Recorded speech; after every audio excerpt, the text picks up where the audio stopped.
Tuition जा रही छात्रा को बालू ट्रक ने रौंदा। भागलपुर के रजौन से दिल दहला देने वाली घटना सामने आई, जहां ट्यूशन जा रही 9वीं की छात्रा श्रेया को बधाई पेट्रोल पंप के पास तेज रफ्तार बालू लदे ट्रक ने कुचल दिया। गंभीर रूप से घायल श्रेया को स्थानीय लोग फौरन राजौन अस्पताल ले गए, लेकिन परिजनों का आरोप है कि अस्पताल ने घोर लापरवाही बरती। सुई देने के बाद छात्रा की हालत बिगड़ती गई और अंततः उसने चौहान स्कूल के पास दम तोड़ दिया। आर्थिक रूप से कमजोर परिवार की सबसे बड़ी बेटी की मौत ने घर को गम में डुबो दिया। पुलिस ने शव पोस्टमार्टम के लिए भेजकर जांच शुरू कर दी है। साइकिल से पढ़ने जा रहे थे ट्यूशन, एक्सीडेंट किया ट्रैक्टर से।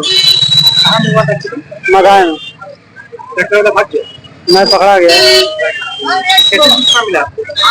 सूचना जो पढ़ाता है उसी ने फोन किया। क्या बोला? बोला गया एक्सीडेंट हो गया है आपका बच्चे, आओ जल्दी। क्या उम्र था, कहाँ जा रहे थे? पढ़ने जा रहे थे ट्यूशन। उम्र क्या था? 14-15 साल हो गए। किस क्लास में? 9th में। कौन थाना क्षेत्र का मामला है? कौन थाना क्षेत्र का मामला है? रजौन थाना। आप पिताजी? हाँ। क्या नाम है? विकास कुमार मंडल। गंगा का बढ़ता जलस्तर बना तबाही का संकेत। भागलपुर में गंगा का जलस्तर लगातार बढ़ रहा है, जिससे शहर के निचले इलाके और कालगांव अनुमंडल के कई गांव बाढ़ के गंभीर खतरे में हैं। बीजेपी नेता व भागलपुर विधानसभा के भावी उम्मीदवार दिलीप मिश्रा ने कहा कि फरक्का बैराज के कारण हर साल बिहार को बाढ़ की मार झेलनी पड़ती है, जिससे आर्थिक तबाही मच जाती है और किसान बर्बाद हो जाते हैं। उन्होंने सरकार से फरक्का बैराज पर पुनः विचार और बांग्लादेश जल संधि को रद्द करने की मांग की है। गंगा नदी में बढ़ा जलस्तर, भागलपुर प्रशासन अलर्ट मोड पर। भागलपुर में गंगा नदी का जलस्तर लगातार बढ़ रहा है, जिससे जिला प्रशासन सतर्क हो गया है। डीएम डॉक्टर नवल किशोर चौधरी ने बताया कि संवेदनशील इलाकों जैसे सुल्तानगंज, राघोपुर, इस्माइलपुर और बुद्धूचक में निगरानी के लिए टीमों को 24 घंटे तैनात किया गया है। बांधों और तटबंधों पर विशेष नजर रखी जा रही है। यदि जलस्तर खतरे के निशान के ऊपर पहुंचा तो एसडीआरएफ, एनडीआरएफ और सरकारी नावों के जरिए राहत कार्य तुरंत शुरू किया जाएगा। प्रशासन केंद्रीय जल आयोग की रिपोर्ट पर भी लगातार नजर बनाए हुए है। आपको अवगत कराना चाह रहे हैं कि डेफिनेटली पानी अपर स्ट्रेच में अभी ज़्यादा है, अपर स्ट्रेच में स्पेशली बक्सर साइड में है ज़्यादा, लेकिन हमारे यहाँ अभी तक किसी खतरे की बात नहीं है, कोई डर नहीं है। मैंने कल भी रिव्यू किया है, आज सुबह भी मैंने कार्यपालक अभियंता एवं आपदा विभाग के संबंधित अधिकारियों से भी मैंने रिव्यू किया है, तो कहीं कोई घबराने की बात नहीं है। पानी है, पानी अभी चला जाएगा, कोई चिंता की बात नहीं है। कोसी में भी कमोबेश कोई खतरे की बात नहीं है, कोई चिंता की बात नहीं है। हम लोग अलर्ट मोड में हैं, कोई दिक्कत नहीं। तैयारी किस तरह की है सर? फ्लड से निपटने के लिए हमारी जो पूरी टीम है बिल्कुल तरीके से तैयार है। यदि पानी कहीं बढ़ता है, किसी इलाके में पानी हमारा घुसता है, तो हम लोगों की टीम तैयार है। आवश्यकता अनुसार लोगों को ऊंचे स्थल पे हम लोग शिफ्ट करेंगे और वहाँ कम्युनिटी किचन है, यदि आवश्यकता हुई तो हम लोग तुरंत रन कराएंगे। साथ ही मेडिकल टीम रेडी है, हमारा वेटनरी टीम रेडी है, हमारे अधिकारीगण रेडी है, हमारे कर्मीगण रेडी है, हमारा डेटाबेस सारा रेडी है, तो कहीं कोई दिक्कत नहीं। निगरानी के लिए भी आप लोगों ने लगाया? बिल्कुल, निगरानी के लिए प्रत्येक किलोमीटर पे एक गार्ड की भी प्रतिनियुक्ति की गई है, जो अलग अलग शिफ्ट में काम करते हैं। हमारे अधिकारीगण भी उस पर लगातार पेट्रोलिंग कर रहे हैं और कहीं भी किसी प्रकार की कोई आशंका होती है तो हम लोग तुरंत उस पर कार्रवाई करेंगे। नाव की हादसा जैसे नाव को लेकर चिन्हित किया गया?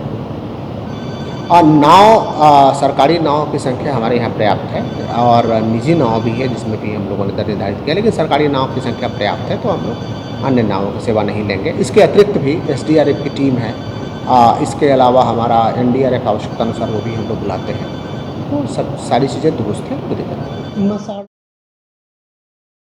सावन में सुल्तानगंज के नमामि गंगे घाट पर पूजा चैटर्जी ने भोले के भजनों से समा बांधा।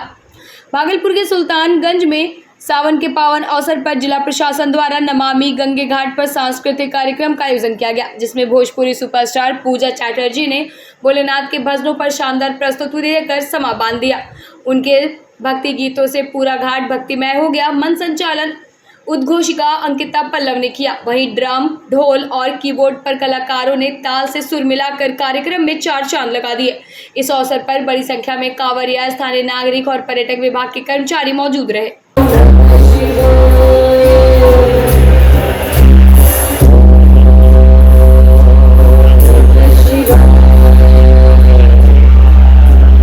Oh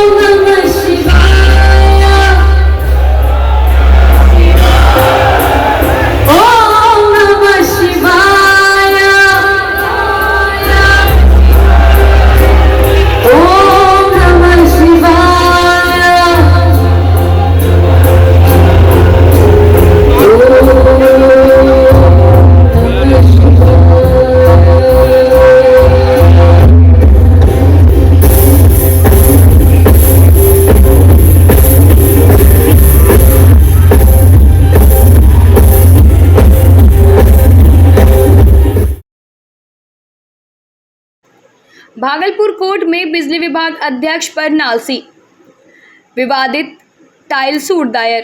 भागलपुर कोर्ट में बिजली विभाग के पूर्व अध्यक्ष व चर्चित आईएएस संजीव हंस के खिलाफ एक टाइटल सूट दायर किया हुआ है। मामले में आरोप है कि संजीव हंस ने गलत नियत से हस्तक्षेप कर एक पक्ष को परेशान किया। इस केस में बिहार के मुख्य सचिव, विद्युत सचिव, south Bihar power distribution company के एमडी व अन्य अधिकारी भी शामिल हैं। सीनियर वकील अभय कांत झा के अनुसार यह विवाद मंजू झुनझुनवाला के पुत्रों के बीच पारिवारिक लड़ाई से जुड़ा है। उनके पति के मरने के बाद उनके जो सह हिस्सेदार, जिसको भाई कहते हैं, उन लोगों ने एक योजना बनाई। जो आदमी की संजीव हंस भारतीय प्रशासनिक सेवा के अधिकारी के साथ उठने बैठने वाले आदमी, वे संजोग से बिहार राज्य विद्युत बोर्ड के चेयरमैन रह चुके थे। उसी समय की बात है कि इनके साथ उन लोगों ने मिलके कई तरह की योजनाएं तैयार करने लगे ताकि मंजू देवी झुनझुनवाला को परेशान किया जाए। अब मंजू देवी झुनझुनवाला तथा उनके पुत्र प्रतीक झुनझुनवाला को परेशान करने के लिए हर संभव कोशिश किया। उनके घर पर जाकर आतंक मचाया, उनके मां के साथ जाके मारपीट किया, उनका बिजली का कनेक्शन काट दिया गया, नाजायज तरीके से उनके ऊपर बिजली का चार्जेस लगा दिया गया। उनके यहाँ जो जितने भी कनेक्शन दिए गए थे उस कनेक्शन में छेड़छाड़ करने लगा। ये सारा काम करवा रहा था आपका प्रतीक झुनझुनवाला का भाई, यानी मंजू देवी झुनझुनवाला के पुत्र। Managing director south Bihar power distribution company limited Patna, under secretary south Bihar power distribution company limited Patna, electrical executive engineer Bhagalpur city division south Bihar power distribution company limited Bhagalpur Bihar, assistant electrical engineer Mujahidpur sub division office south Bihar power distribution company limited Bhagalpur. इतने सारे लोगों के खिलाफ इन्होंने जो मुकदमा किया है वो है suit for declaration of damages and injuries met with the mother of Prateek and ambulance में दहेज की मौत, 8 माह की गर्भवती कशिश और आजन्मे शिशु की गई जान। भागलपुर में दिल दहला देने वाली घटना सामने आई, जहां दहेज की लालच, पारिवारिक उपेक्षा और लचर स्वास्थ्य व्यवस्था ने मिलकर एक 18 साल की 8 माह की गर्भवती महिला कशिश और उसके आजन्मे बच्चे की जान ले ली। पटना जंक्शन पर ससुराल वालों द्वारा अकेली छोड़ी गई कशिश को जब उसकी नानी ने संभाला तब तक बहुत देर हो चुकी थी। मुंगेर से भागलपुर मेडिकल कॉलेज लाते वक्त एम्बुलेंस में ही उसने दम तोड़ दिया। परिजन ससुराल वालों पर दहेज प्रताड़ना और हत्या का आरोप लगा रहे हैं। उसका नाम था कशिश, चुलबुल चुलबुल बोलते थे। क्या हुआ? ये डिलीवरी था इसका आदमी, इसका सास, इसका मौसिया सास मार के पीट के खाना नहीं देता था खाने के लिए। इसका सास बोला ना मर भी जाए ना तो हम कफन ना देव, पुलिस दरोगा करवा हम देख ले, बहुत हमरे पैसा है। एक आदमी का फोन के लिए आदमी फोन ना उठे कल के हम का कर, हमरे लगे पैसा है का, अपन मरी अपना जान से जाई। हाँ बनारस होकर ससुराल है, एक ससुराल बनारस भैया। एक पति के नाम मनोज पटेल है। उम्र कितना होता? इसका अभी कितना 15-17 साल के है। हाँ 17, अभी 1 साल हो रहा। हाँ 1 साल हो रहा। आप उनके क्या बोल? हम उनके नानी भेलवे, नानी ही हमरे नतनी के पहले मुंगेर हॉस्पिटल में भर्ती रहा। कोई ना छूला, कोई ना देखला, हाथ ना लगेलक, तब लेके हम अली हियाँ रेफर कर देलक। रास्ते में हमर नतनी का दम टूट गया, रास्ते में मर गया। अभी तुरंत अली हम तुरंत अली। जे हमरे नतनी के एकरे आदमी जे कैले आना ओके हम छोड़म नहीं, जेल के पीछे के दे। भागलपुर के ममलखा कालीघाट व चायचक में गंगा कटाव का संकट। भागलपुर के ममलगा, कालीघाट और चायचक में गंगा नदी के बढ़ते जलस्तर और तेज प्रवाह से कटाव का गंभीर स्थानीय लोगों की जमीन और मकान खतरे में है। सांसद प्रतिनिधि सुश्री अपर्णा कुमारी ने बाढ़ नियंत्रण प्रमंडल और जल संसाधन विभाग के अधिकारियों के साथ निरीक्षण कर तत्काल बचाव कार्य शुरू करने के निर्देश दिए। उन्होंने अधिकारियों को मानव बल व मशीनरी से युद्ध स्तर पर कटाव रोकने को कहा। प्रशासन सतर्क है और ग्रामीणों को हर संभव मदद का आश्वासन दिया गया है।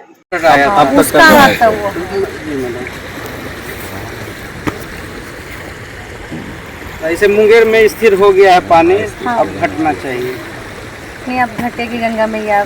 हम कल से ही सोच रहे हैं माता रानी उस लोगों का दर्द देखे, बेचारे सब एकदम जिनका घर एकदम पास पास बचा है वो लोग रोने लगा सब पकड़ के रात में आकर के।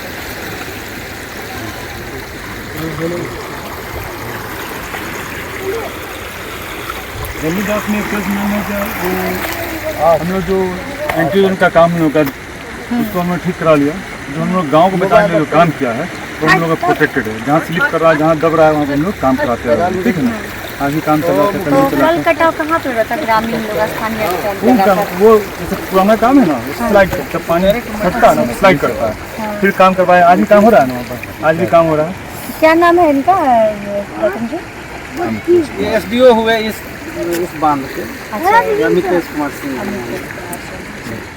तो अभी एक हम लोगों ने पिछले साल दिया था एक अतिरिक्त 530 मीटर है ना, तो 530 मीटर तो हो नहीं पा रहा है किसी कारणवश, क्योंकि जो होता है फंड उसी में समूह को देना होता है। तो थोड़ा सा आगे चल के डाउन स्ट्रीम में लोगों का डिमांड है कुछ वर्क का, लेकिन अभी चूँकि टेक्निकल मजबूरी ये हो जाती है। पहले हम लोग होता है एम्बैंकमेंट बचावे, उसके बाद रिहायशी इलाके जो थिकली पॉपुलेटेड जगह होता है उसको हम लोग बचाते हैं। तो इस कारण से हम लोग उसको कर नहीं पा रहे हैं, है ना, यही दिक्कत है। तो वहाँ चलेंगे तो हो सकता है ग्रामीण का ये डिमांड होगा कि उसको भी करा देने का, इसी तरह से नेगोशिएट कर लेना है कि तो थोड़ा बहुत कुछ कर देना है कि ग्रामीण का डिमांड भी पूरा हो जाए और आप जो टेक्निकल बात बोल रहे हैं वो भी हो जाए, वो थोड़ा बहुत कर देना है।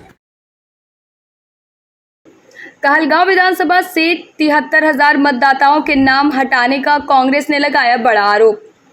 भागलपुर के एक निजी होटल में कांग्रेस और युवा कांग्रेस ने प्रेस कॉन्फ्रेंस कर कहा कि कहलगांव विधानसभा क्षेत्र से करीब 73,000 मतदाताओं के नाम मतदाता सूची से हटा दिए गए हैं, जो लोकतांत्रिक अधिकारों का सीधा उल्लंघन है।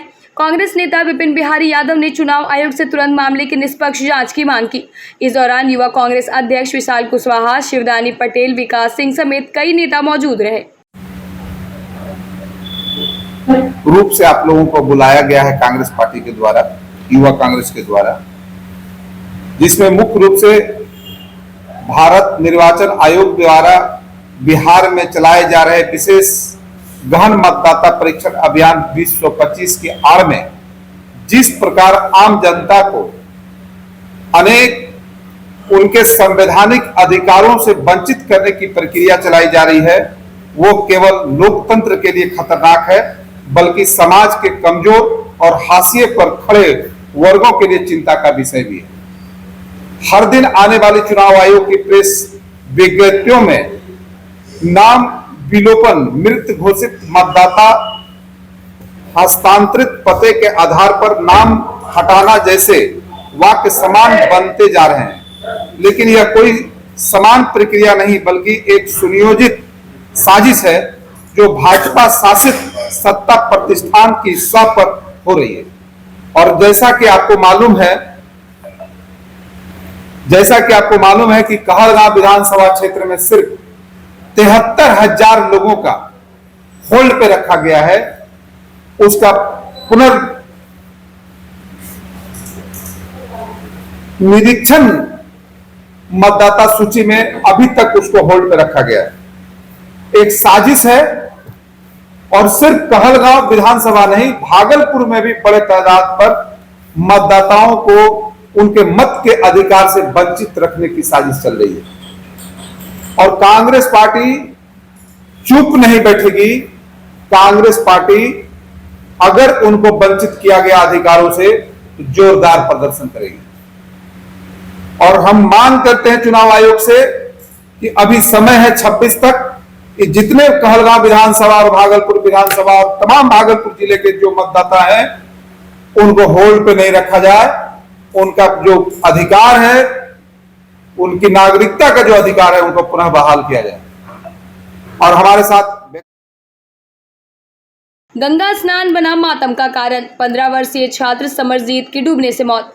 भागलपुर के अजगैबीनाथ गंगा घाट पर सावन की भीड़ के बीच एक दर्दनाक हादसा हो गया, जब गंगा स्नान के दौरान 15 साल के समरजीत कुमार की डूबने से मौत हो गई। मैट्रिक का छात्र समरजीत अपने परिवार संग स्नान करने आया था, लेकिन गहरे पानी में चला गया और बाहर निकलने से पहले ही उसकी सांसें थम गई। चीखते चिल्लाते परिजनों और घाट पर मौजूद श्रद्धालुओं की आंखों में सिर्फ आंसू थे। क्या मामला है, कैसे घटना हुई? कैसे घटना हुआ? सवेरे 8 बजे बच्चा निकल गया कि जाते हैं घूमने फिरने के लिए, वो अब किसके साथ गया ये पता नहीं चला, और गंगा जी में नहाने के लिए वो चला गया। तो फिर जो है ना 4 बजे हम लोग को मिला कि आपका बॉडी पड़ा हुआ है घाट पर। गांव का एक बच्चा, और जब सूचना दिया तो फिर थोड़ा देर के बाद थाना गए, तो थाना बोला कि रेफर जा करके देखो हॉस्पिटल। तो हॉस्पिटल गए तो डेड बॉडी मिला 4 बजे के लगभग। कौन से घाट पे हुआ? कौन से तो अजगैबीनाथ धाम, सीढ़ी घाट। क्या नाम है उनका पप्पा का नाम? मृतक का जो डेथ? उसका नाम है साहिल कुमार। कितना उम्र है? 14 साल से थोड़ा कुछ ज्यादा है। नाथनगर प्रखंड कार्यक्रम क्रियान्वयन समिति को मिला अपना कार्यालय। भागलपुर के नाथनगर प्रखंड में लंबे इंतजार के बाद कार्यक्रम क्रियान्वयन समिति को अपना कार्यालय मिल गया। प्रखंड परिसर में भव्य उद्घाटन के दौरान समिति के अध्यक्ष ललन कुमार सिंह, उपाध्यक्ष मनीष यादव और अन्य पदाधिकारियों ने फीता काट कर कार्यालय की शुरुआत की। इस नए कार्यालय से क्षेत्र के आम लोग सीधे अपनी समस्याएं उठा सकेंगे और विकास योजनाओं का लाभ सुनिश्चित होगा। सदस्य संख्या और बैठने की व्यवस्था को देखते हुए कार्यालय छोटा है, लेकिन जल्द ही इसे बड़े स्थान पर स्थानांतरित करने की योजना है। इस पहल से क्षेत्र में सुशासन और विकास की राह मजबूत होगी। आज 20 सूत्री कार्यालय नाथनगर का विधिवत उद्घाटन किया गया और मैं बधाई देना चाहता हूं बिहार सरकार को, जो 20 सूत्री कार्यान्वयन समिति का गठन किया। और उसमें हमारे आज नाथनगर में जो अध्यक्ष हैं ललन बाबू, जो जदयू के प्रखंड अध्यक्ष भी हैं, और मनीष यादव जो उपाध्यक्ष हैं 20 सूत्री के, जो भाजपा के प्रखंड अध्यक्ष हैं, मैं दोनों को हार्दिक शुभकामनाएं देता हूं। साथ ही उम्मीद करता हूं कि प्रखंड स्तरीय पदाधिकारियों के साथ समन्वय बनाकर गरीब गुरुआ के जो काम हैं, जो शोषित वंचित के काम है, निश्चित रूप से इनको एक धार मिलेगा। और ये दोनों कर्मठ हैं, योग्य हैं, पूरी तरह से हम समझते हैं कि जनता के सामने खड़े उतरेंगे। मैं पुनः इनको बधाई और शुभकामना देता हूँ। 20 सूत्री कार्यान्वयन समिति का गठन 1975 में हुआ और उसके बाद पुनर्गठन बीच में 2 बार हुए। 2006 में फिर पुनर्गठन हुआ और इसमें लगभग 66 ऐसे मुद्दे हैं जिस पे काम करना होता है। और ये सारे मुद्दों पर, जैसे गरीबी उन्मूलन, बेरोजगारी उन्मूलन, रोजगार, बिजली, पानी, सड़क, स्वास्थ्य, सभी मुद्दों पर इनका यही काम है कि सरकारी कार्यों में जो कार्य होते हैं कार्यालय में, उनका निश्चित रूप से हर विभाग के कार्यों का अनुसरण करना है और कहीं कमी है तो उसको ठीक कराना है। और इसी के तहत चूंकि लंबे समय के बाद हुआ है और लंबे समय के बाद कार्यालय भी मिला है, तो हम उम्मीद करते हैं कि जनता को इसका लाभ मिलेगा। अब पूरा नाथनगर क्षेत्र, जो नाथनगर प्रखंड का क्षेत्र है, निश्चित रूप से इन दोनों के सहयोग से और पदाधिकारी के सहयोग से आगे बढ़ेगा। ये हमारी पूरी आशा है और हमारी शुभकामना है। भागलपुर में मेडिकल प्रोटेक्शन एक्ट जागरूकता अभियान का समापन। भागलपुर के जवाहरलाल नेहरू चिकित्सा महाविद्यालय में मेडिकल प्रोटेक्शन एक्ट जागरूकता अभियान का भव्य समापन हुआ। अस्पताल अधीक्षक, वरिष्ठ चिकित्सक, जूनियर डॉक्टर और नर्सिंग स्टाफ ने इस कानून की अहमियत और वर्तमान समय में डॉक्टरों की सुरक्षा की जरूरत पर जोर दिया। चिकित्सकों ने बताया कि अधूरी जानकारी और गलतफहमियों से उन्हें मानसिक दबाव और समाज में गलत समझ का सम्मान करना पड़ा। कार्यक्रम में पोस्टर, पर्चे और स्लाइड के माध्यम से जनता को चिकित्सकों के साथ सम्मान और सहयोग की अपील की गई। आयोजकों ने उम्मीद जताई है कि यह अभियान डॉक्टर जनता के बीच विश्वास बढ़ाने में मददगार साबित होगा। सभी जगह में अनुमंडल से लेकर करके, प्रखंड से लेकर के, जिला से लेकर करके, और आज लास्ट दिन है मेडिकल कॉलेज में जो है इसको मेडिकल प्रोटेक्शन एक्ट का सूचना पट लगा करके और इसको आज समापन किया जा रहा है। पूरे जिले में जितने रजिस्टर्ड हॉस्पिटल है, पीएचसी है, सदर है, मेडिकल कॉलेज है, सभी जगह जो है कि इस कार्य को जो है कि आज जो है कि पूर्ण कर दिया गया है। आज पूर्ण कर करके और आज जो है ये समाप्ति की ओर जो है ये कार्यक्रम इस जिला में आज जा रही है। और मेडिकल प्रोटेक्शन एक्ट जो है, यह कानून जो है जब से बना है तब से मरीज में तो भय आया ही है। पहले था कि किसी तरह के मरीज को डर भय नहीं था। डायरेक्ट चेंबर में घुस करके डॉक्टर को मारना, नर्सिंग स्टाफ को मारना, सामान को तोड़ना। अरे बाप, ये तुम्हें राइट किसने दिया? कानून बना हुआ है, कानून के दायरे में आओ। तुम्हारे साथ ठीक है, डॉक्टर गलती किया, नर्सिंग स्टाफ की गलती किया, यहाँ का कर्मचारी गलती किया, तो क्या तुम डॉक्टर को और स्टाफ को और अस्पताल को क्षति पहुंचाओगे और डॉक्टर को कॉलर धर के मारोगे, स्टाफ के कॉलर धर के मारोगे? ये राइट कौन, किसने दिया तुमको? ये मानव अधिकार का खिलाफ होता है। अगर तुम्हारे पास, तुम्हारे साथ किसी भी प्रकार के घटना दुर्घटना होती है तो उसके लेकर के जगह जगह पे प्रशासन बैठे हुए हैं। तुम आवेदन दो, आवेदन लिख करके अपने बड़े पदाधिकारी से, तुम जहां पर तुम संतुष्ट होते हो वहां पर आवेदन लिख के दो। आवेदन के जरिए उस पर पदाधिकारी उस पर जांच करेगी, जांच के मुद्दा होता है।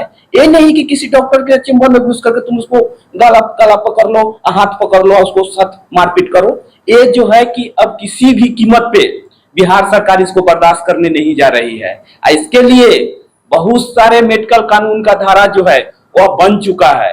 इसी लेकर के कोई भी व्यक्ति क्यों चाहेगा कि मरीज को मारे? शौक लगा हुआ रहता है। रोड पर गाड़ी चलता है, कभी कल ड्राइवर चाहता है कि किसी के शरीर पर हमसे चढ़े, लेकिन क्यों चाहता है? ब्रेक लेता है तब पता चलता है कि ब्रेक फेल हो गया, दूसरा गाड़ी में जाकर के टकरा गया। तो उसी तरह से डॉक्टर जो है कि अपने रहते भर में वो कभी नहीं चाहता है कि मेरे पेशेंट मेरे हाथ से गड़बड़ाए। वो जितना पेशेंट अच्छा होकर के जाएगा उतने इनके हित की ही बात होगी। इनसे किसी तरह की दुश्मनी रहती है कि हाँ तू आ रहा है हॉस्पिटल तो तुमको मार देंगे। मारा हुआ भी पेशेंट आता है तो उसको सिस्टर लोग, जहां तक होता है सिस्टर से लेकर के चिकित्सक लोग तक, ऑक्सीजन कभी कभी ऐसा होता है सरकारी हॉस्पिटल में कि ऑक्सीजन नहीं रहता है तो सिस्टर अपने मुंह से बच्चा को फूंक करके जिलाए हुए है। ये चीज लोग काहे नहीं देखता है? जो सिस्टर अपने मुंह से एक बच्चा के लिए फूंक करके, अपने मुंह से ऑक्सीजन दे करके वो बच्चा को जिला सकता है, उस अस्पताल कभी चाहेगा कि हाँ इस अस्पताल में जो मेरा जो पेशेंट है वो डील करे? तो मानवता को देखते हुए, मानवता को समझते हुए मैं आज भागलपुर जिला वासियों से, सभी जनता से अनुरोध करते हैं कि आप लोग जो है कि जो भी सरकारी अस्पताल है, प्राइवेट अस्पताल में आप जाते हैं, आप एक मानवता की तरह सभी लोग के कोऑपरेट कीजिए और साथ